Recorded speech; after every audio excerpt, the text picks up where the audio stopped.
Magandang umaga. Ay, hapon. Dito tayo sa Mungkada, Tarlac. Ito. Barangay Road to. Kasi sa Cementon na po ito.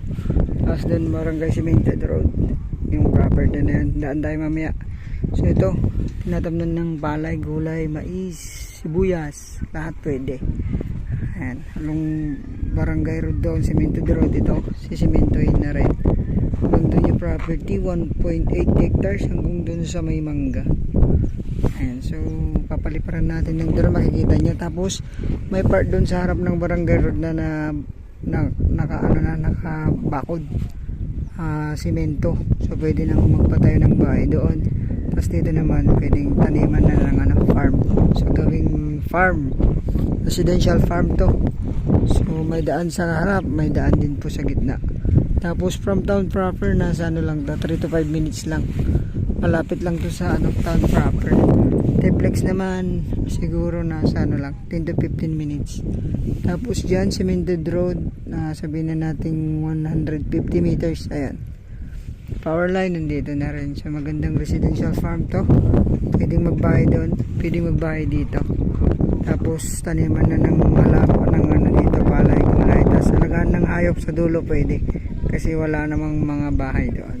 So ito 12 meters wide, sabi ni ma'am. Electronics title, clean title to mga ma'am. So walang problema sa papel. Mungkada pa to. So malapit siya sa Manila, 2 hours mahigit ang drive papunta rito mga ma'am. So ito yung property dito hanggang dun. So 12 meters sabi ni ma'am. Ito yung mas malalaking mais ang tanim hanggang dun. So punta tayo doon mga master para makita nyo yung bakod doon. Tara po.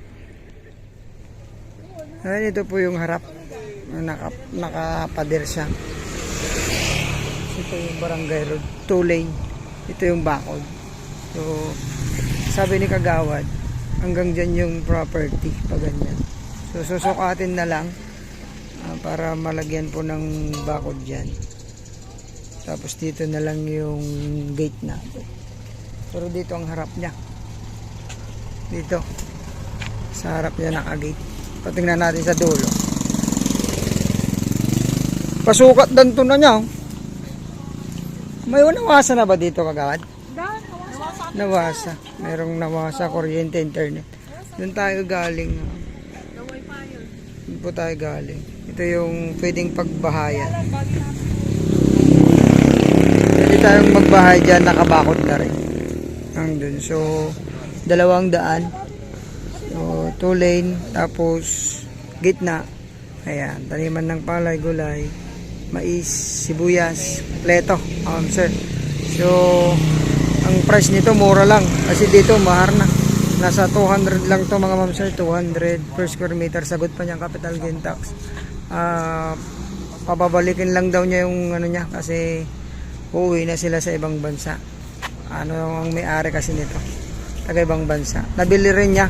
So mabalik lang daw yung kanyang pinang-ayos ng papel. Electronics to. So yun, 200 per square meter. Sagot niya po ang capital gain tax. Yan po, kasama po yan. Pader na yan. So pagpunta nyo, samahan na tayo ng may-ari para makuha yung boundary doon. Ayan. Kasi dati yan, kasama yan, pero nabili na yan. So kompleto na to. 1.8 hectares po ito. Mungkada, Tarlac. Ayan po. Thank you po. God bless po sa ating lahat.